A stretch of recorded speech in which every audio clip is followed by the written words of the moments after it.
अस्सलाम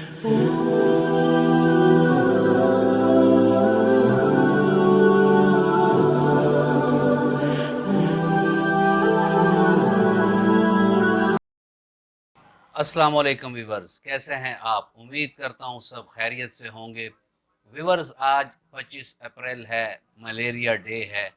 और आज भी दुनिया के जो तरक्की पजीर ममालिक हैं, मलेरिया वहाँ एक जानलेवा मर्ज तस्वर किया जाता है, क्योंकि यही मलेरिया है। अगर इसका बर वक्त इलाज ना किया जाए और ये जो पैरासाइट्स हैं ये हद से ज़्यादा बढ़ जाएं और दिमाग की तरफ इनकी फ़्लो ज़्यादा हो जाए, तो उससे कोमा भी हो सकता है, फिट्स भी पड़ सकते हैं। यही जरासीम अगर फेफड़ों में ज़्यादा चले जाएं तो वहाँ ओडिमा क्रिएट कर देती है, यानी पानी पड़ जाता है और सांस लेने में तकलीफ शुरू हो जाती है।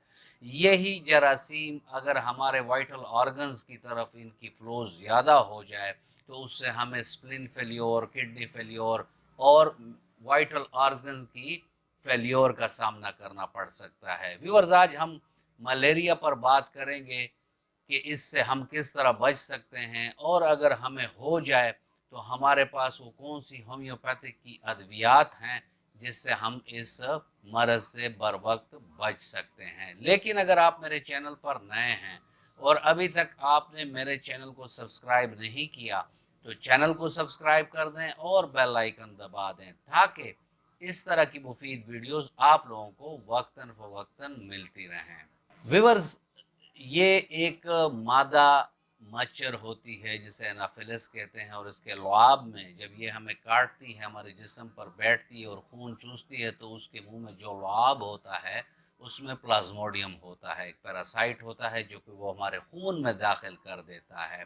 ये पैरासाइट आगे जाकर खून से ये जिगर में रिहाइश पजीर हो जाता है और वहाँ अपनी कॉलोनीज बनाता है, और जब ये फिर मैच्योर हो जाते हैं तो ये फिर खून में शामिल हो जाते हैं और खून में ये आरबीसीज यानी रेड ब्लड सेल्स की तबाही शुरू कर देते हैं। ऐसे में हमारे बॉडी का जो डिफेंस मैकेनिज्म है, जो वाइट ब्लड सेल्स पर मुश्तमिल है, तो वो आकर इन पैरासाइट से मुकाबला शुरू कर देते हैं। जब ये मुकाबला शुरू कर देते हैं तो इस वक्त हमें मलेरिया के अलामात दिखना शुरू हो जाते हैं, जिसमें चीदा चीदा अलामात जो हैं वो ये है कि बुखार आता है और जाता है, और बुखार में कपकपी सी होती है, यानी हमें सर्दी का एहसास होता है। हमारे सर में ज़बरदस्त किस्म का दर्द होता है।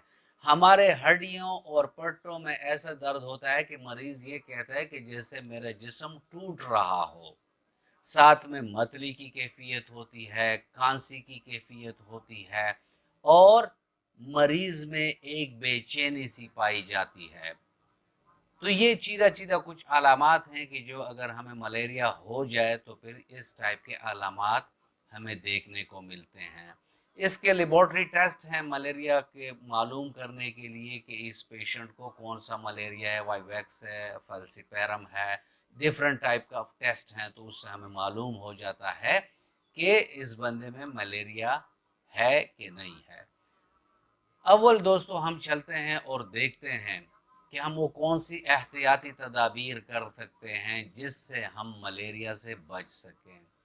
व्यूअर्स, जैसे आपको मालूम है और मैंने इस पर एक पहले भी वीडियो की हुई है डेंगू के हवाले से, उसमें जो मच्छर होता है वो साफ पानी के रिजर्वायर्स में अपनी लार्वा और अंडे और अपने फर्टिलाइजेशन करता है और अपने नस्ल को बढ़ाता है।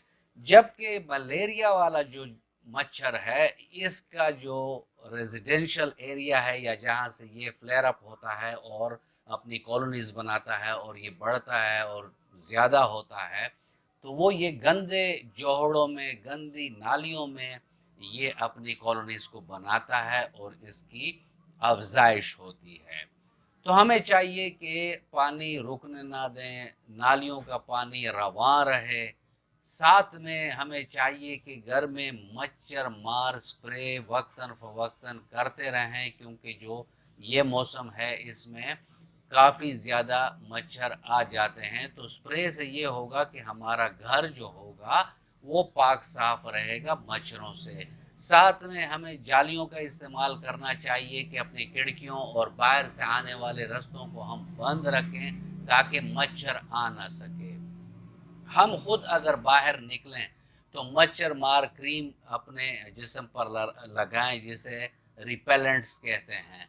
इसके अलावा डिफरेंट टाइप ऑफ अगरबत्तियाँ हैं, लोशंस हैं। इसके अलावा हमारे पास मैट हैं जिसको हम इलेक्ट्रिक मैट्स हैं, लाइट वाले डिफरेंट इक्विपमेंट्स हैं जिससे मच्छरों को अगर वो घर में दाखिल हो जाएं तो उनको मार दिया जाए। तो ये कुछ एहतियाती तदाबीर हैं। बाज़ लोग अपने बेड के इर्द गिर्द जाली सी बना लेते हैं या डाल लेते हैं, तो उससे भी मच्छरों से वो महफूज रहते हैं। और इससे हमें ज़्यादातर बच्चों को ख्याल करना चाहिए। बहुत ज़्यादा उम्र रसीदा मर्द और ख़वातीन के लिए बहुत एहतियात करना चाहिए क्योंकि उनका इम्यून सिस्टम वैसे भी कमज़ोर होता है। तो अगर उनको ये मलेरिया का अटैक हो जाए तो उनके लिए बहुत जानलेवा साबित हो सकता है। साथ में मैंने आपको जो अलामात बताई, अगर ज़्यादा ये आरबीसीज की डैमेज कर दें तो बॉडी में बिलिरुबिन बढ़ जाता है जिससे जॉइंटिस का ख़तरा हो जाता है। व्यूअर्स, मैं आपको आज अलसेफ होम्यो का मलेरियल रिजीम बताऊंगा कि जो अगर आप किसी मलेरिया के पेशेंट को देंगे तो उससे उसका मलेरिया ख़त्म हो जाएगा। इसके लिए हम चलते हैं अपने चार्ट की तरफ और देखते हैं कि हमारे रिजीम में वो कौन सी अद्वियात हैं कि अगर हम वो इस्तेमाल करें तो हमारा मलेरिया ख़त्म हो जाता है। चलते हैं चार्ट की तरफ। व्यूअर्स, इसमें मलेरिया ऑफ है। इसको आप वीकली 200 की ताकत में 2 कतरे ज़ुबान पर मरीज़ को खाली पेट देंगे। उसके बाद आप एक 120 ml की बोतल ले लें और उसमें यूपोटेरियम पर्फ 30, चिनिमम sulph 30, arsenic album 30, China 30, ipecac 30, नेट्रम्योर 30, ये आपने 30 ताकत वाली तमाम अद्वियात उस 120 ml की बोतल में डाल देनी है और उसको 10 ज़बरदस्त झटके देकर 15 कतरे सुबह दोपहर शाम 20 ml या एक बड़े चम्मच पानी में आप अपने मरीज को 3 बार दे सकते हैं। साथ में आपने इनको फेरम फास 6x, ये 3-3 गोलियां सुबह दोपहर शाम आप अपने मरीज को देंगे तो उससे उसका malaria within no time यानी बहुत जल्द ठीक हो जाएगा। व्यूअर्स, इन मरीज़ों के लिए आप नरम ग़िज़ा दिया करें, फ्रूट दिया करें, जूसेस दिया करें, पानी का इस्तेमाल ज़्यादा करें। इन मरीज़ों को आप तली हुई ग़िज़ाएँ, ज़्यादा चटपटी ग़िज़ाएँ जिसमें मिर्च मसाला तेज़ हो, इनसे इन मरीज़ों को बचाएं। व्यूअर्स, ये था आज का टॉपिक और उम्मीद करता हूँ कि आपको अच्छा लगा होगा। अगर आपको अच्छा लगा है तो वीडियो को लाइक कर दें और फ्रेंड एंड फैमिली मेम्बर्स के साथ इसको शेयर कर दें ताकि इस तरह की मुफीद मालूमात और लोगों को भी मिलती रहें। मिलते हैं किसी ऐसी ही अच्छी वीडियो में, तब तक के लिए इजाज़त। अल्लाह हाफिज़।